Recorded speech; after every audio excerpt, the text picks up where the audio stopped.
রুথের বই অধ্যয়নে আপনাকে স্বাগতম। আজ আমরা রুথ এবং বয়সের প্রেমের মাধ্যমে নয়মি এবং রুথের মুক্তির দিকে মনোযোগ দিতে চাই। আমরা জানি বয়স নয়মির আত্মীয়। রুথের গল্পটিকে মুক্তির প্রেমও বলা যেতে পারে, কারণ রুথ এবং বয়সের প্রেম পরিত্রাণ এবং মুক্তির একটি সুন্দর উদাহরণ। আসুন বিবেচনা করা যাক ঈশ্বর কিভাবে রুথের বইটি ব্যবহার করে খ্রিস্টের মাধ্যমে তার প্রদত্ত পরিত্রাণ সম্পর্কে আমাদের শিক্ষা দিতে চান। নয়মি এবং তার পুত্রবধূ রুথের জীবনে আমরা ঐশ্বরিক মুক্তির চিত্র দেখতে পাই।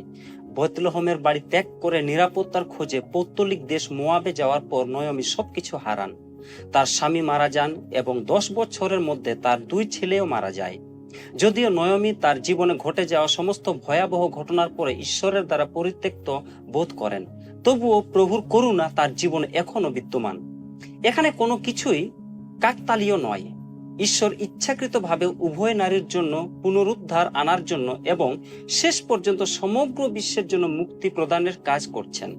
এই পুনরুদ্ধার এই পারিবারিক, আধ্যাত্মিক, সামাজিক এবং ব্যক্তিগতভাবে প্রভাবিত করবে। ঈশ্বর বিশ্বস্ত এবং তিনি এই সামগ্রিক মুক্তি আনবেন। রুথ 2:5 ঈশ্বরের নেতৃত্বে বয়স যখন তার ফসলে তদারককারীর কাছে এসে সেই বছরের ফলনের সম্পর্কে জানতে চায়, সেখান থেকে গল্পটি দেখা যাক।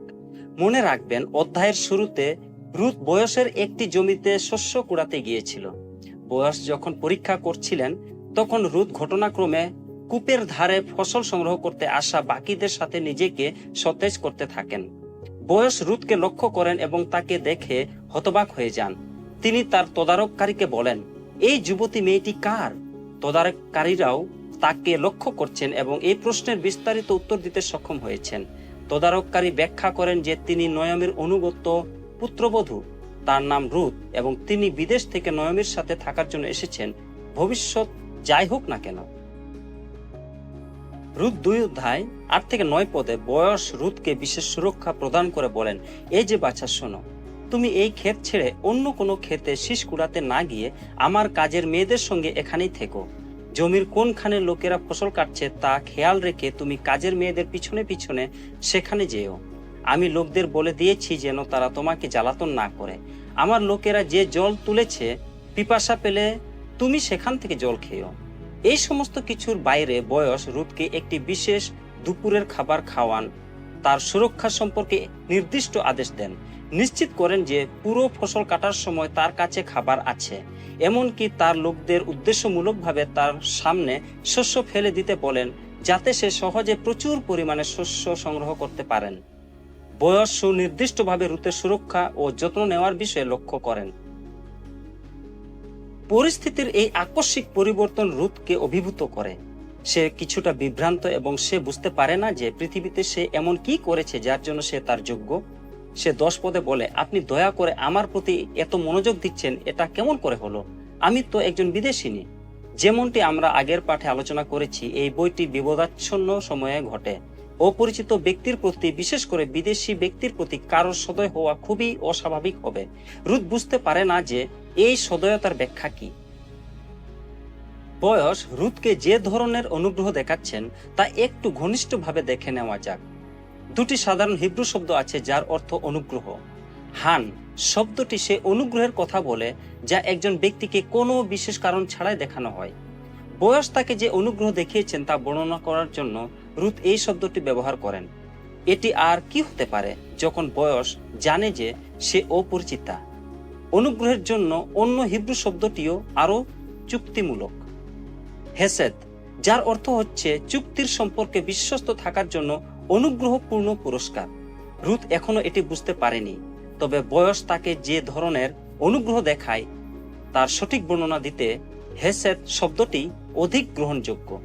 2:11-12 বয়স রুথের প্রতি তার আগ্রহকে ঈশ্বরের প্রতি, নয়মির প্রতি দেখানো চরম অনুগত্যের পুরস্কার হিসেবে বর্ণনা করে বলেন, তোমার স্বামীর মৃত্যুর পর তুমি তোমার শাশুড়ির জন্য যা করেছ তা সবই আমি শুনেছি, আর এও শুনেছি যে তোমার মা বাবা এবং জন্মস্থান ছেড়ে তোমার অজানা একটা জাতির মধ্যে তুমি বাস করতে এসেছো। এজন্য সদাপ্রভু যেন তোমাকে আশীর্বাদ করেন। ইসরায়েলীয়দের ঈশ্বর সদাপ্রভু, যার ডানার নিচে তুমি আশ্রয় নিতে এসেছো, তিনি যেন তোমাকে তোমার পাওনা পুরোপুরি দেন। যখন রুথ পর্যাপ্ত পরিমাণে শস্য নিয়ে বাড়িতে আসে তখন নয়মি হতবাক হয়ে যায়। রুথ যখন ঘটনাটি ব্যাখ্যা করে তখন নয়মির হৃদয় ভেঙে যাওয়া সতেজ হয় এবং দুর্বল বিশ্বাস শক্তিশালী হয়ে ওঠে।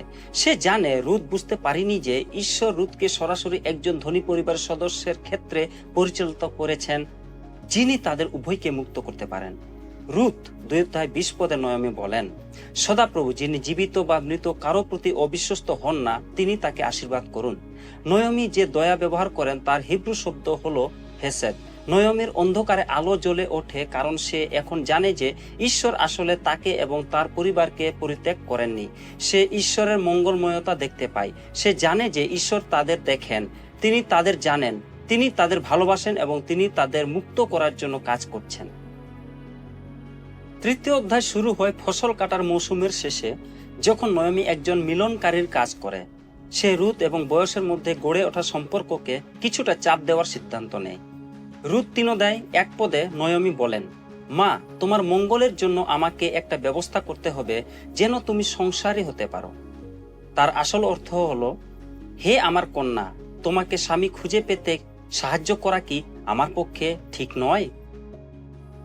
নয়মি জানে যে বয়স রাতে শস্য সংরক্ষণের জন্য যেখানে শস্য সংরক্ষণ করা হয় এবং আলাদা করা হয় সেখানে ঘুমিয়ে তার সুরক্ষা করে।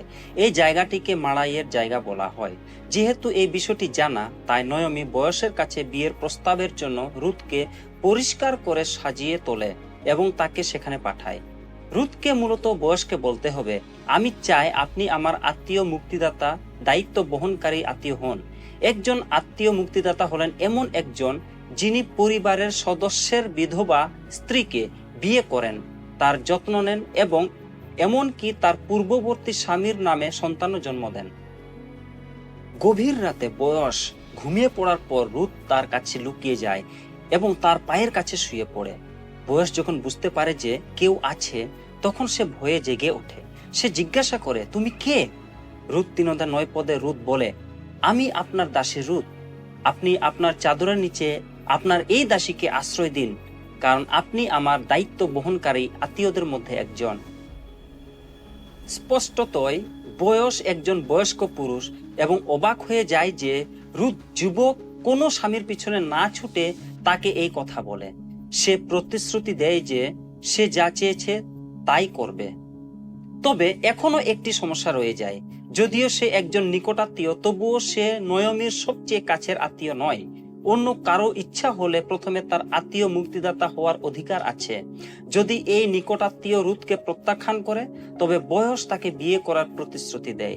যাই হোক, বয়স প্রতিশ্রুতি দেয় যে পরের দিন শেষ হওয়ার আগেই তার পরিবারকে মুক্ত করা হবে। চতুর্থ অধ্যায়ের শুরুতে বয়স শহরের আদালতে একটি সভার আয়োজন করছেন, যেখানে গ্রামের সুনামধন্য প্রবীণরা থাকবেন। বয়স নয়মির নিকটাত্মীয় এবং সম্ভাব্য আত্মীয়কে দেখতে পান এবং তাকে কিছু কাজ পরিচালনা করার জন্য প্রবীণদের সামনে বসতে বলেন।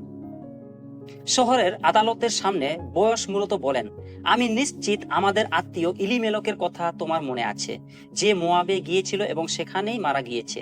আচ্ছা, তার বিধবা নয়মি ফিরে এসেছে এবং তার অভাব রয়েছে এবং ইলিমেলকের সম্পত্তির সাথে সম্পর্কিত কিছু সম্পত্তি মুক্ত করার আছে। তুমি নিকট আত্মীয়ের মধ্যে আছো। যদি তুমি তা মুক্ত করতে চাও তাহলে তাই করো। যদি তুমি তা মুক্ত করতে না চাও তাহলে আমাকে জানাও এবং আমি খুশি হয়ে তা মুক্ত করব, কারণ আমি পরবর্তী আত্মীয়। লোকটি বলে যে সে এটি মুক্ত করবে। কেন সে করবে না? তাকে বিনামূল্যে জমি দেওয়া হচ্ছে। তারপর বয়সের পরিকল্পনার দ্বিতীয় অংশ শুরু হয়। বয়স বলেন, দারুণ, কিন্তু আরো কিছু আছে যা আপনার জানা উচিত। জমিটি মুক্ত করার সাথে সাথে আপনাকে ইলিমেলকের এক ছেলের মোয়াবিয়া বিধবাকে বিয়ে করতে হবে এবং তার নামে তার সাথে একটি সন্তান লালন পালন করতে হবে। এটা সম্ভবত অবাক করার মতো কিছু নয় যে পৌত্তলিক মোয়াব জাতির একজন বিধবাকে বিয়ে করে অন্য কারো নামে সন্তান নেওয়ার চিন্তা ভাবনাটি লোকটির কাছে অপ্রীতিকর বলে মনে হয়। হয়তো সে নিজের নাম অথবা নিজের সুনাম বজায় রাখার ব্যাপারে চিন্তিত। হয়তো সে নিশ্চিত করতে চেয়েছিল যে তার মৃত্যুর পর তার নিজের সন্তানরা যেন উত্তরাধিকার পায়। তার অনিচ্ছা যাই হোক না কেন, সে মনে করে যে রুথকে বিয়ে করা তার ভবিষ্যতের জন্য হুমকি। এই কারণে সে চুক্তি থেকে সরে আসে। সে বলে, আমি মোয়াবীয় মহিলাকে বিয়ে করতে পারবো না।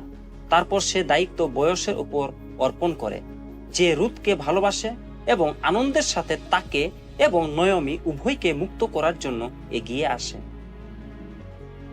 এই মুক্তির গল্পটি সম্পূর্ণ হয় যখন রুথ একটি পুত্র সন্তানের জন্ম দেন। এর আগে নয়মি গ্রামের মহিলাদের তাকে মারা নামে ডাকতে বলেছিলেন, যার অর্থ তেতো। সেই সময় তার মনে হয়েছিল যেন প্রভু তাকে পূর্ণ অবস্থায় বিদায় করেছেন এবং খালি হাতে ফিরিয়ে এনেছেন।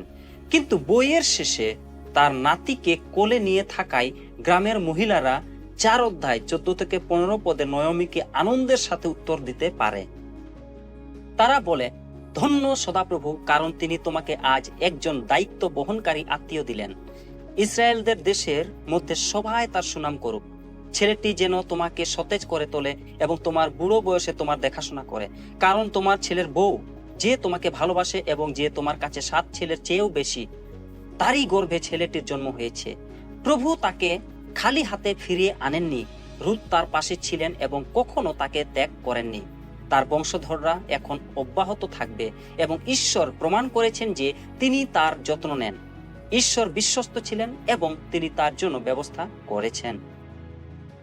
রুথের বইটি আদি পুস্তকে পাওয়া বংশ তালিকার মতোই একটি বংশ তালিকা দিয়ে শেষ হয়।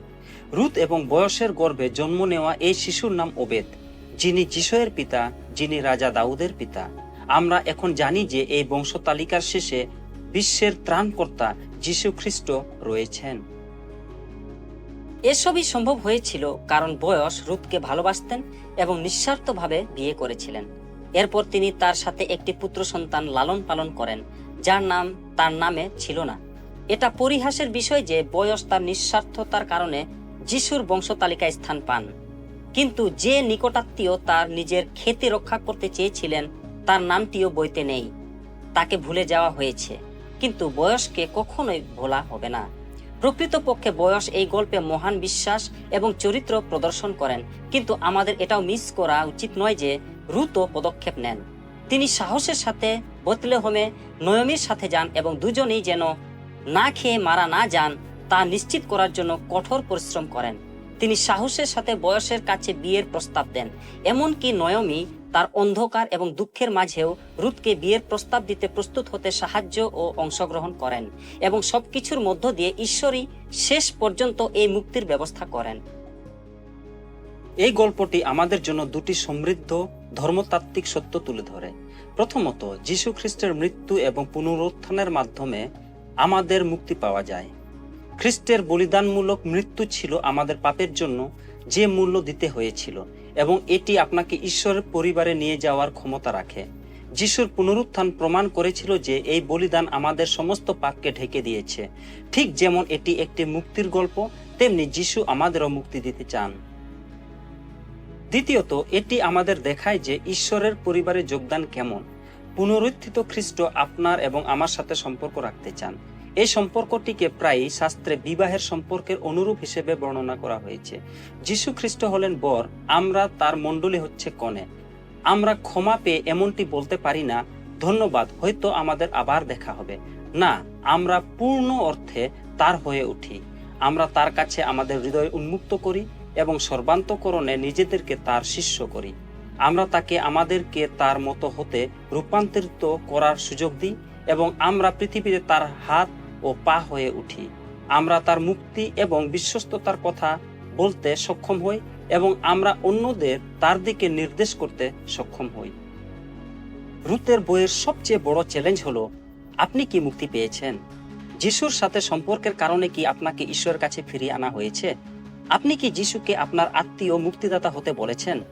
যিশু যখন আমাদের মধ্যে বাস করতে এসেছিলেন, তখন তিনি সমগ্র মানব জাতির আত্মীয় হয়েছিলেন। তিনি আপনার হৃদয়ের দরজায় দাঁড়িয়ে আছেন এবং তিনি আপনার মুক্তিদাতা হতে চান। কিন্তু রুথের মতো তাকে আপনার মুক্তিদাতা হতে বলতে হবে। এই সুন্দর প্রেমের গল্পের সমস্ত শিক্ষার মধ্যে এটি সবচেয়ে গুরুত্বপূর্ণ। আপনি কি কখনো যীশু খ্রিস্টকে আপনার মুক্তিদাতা হতে বলেছেন? যদি না করে থাকেন, তাহলে আজই যিশুর মুক্তি গ্রহণ করুন। আপনার পাপের জন্য অনুতপ্ত হন এবং তার কাছে আপনার জীবন উৎসর্গ করুন। তিনি আপনাকে ক্ষমা করবেন, তিনি আপনাকে রক্ষা করবেন, তিনি আপনাকে রূপান্তরিত করবেন এবং আপনাকে মুক্তি দেবেন।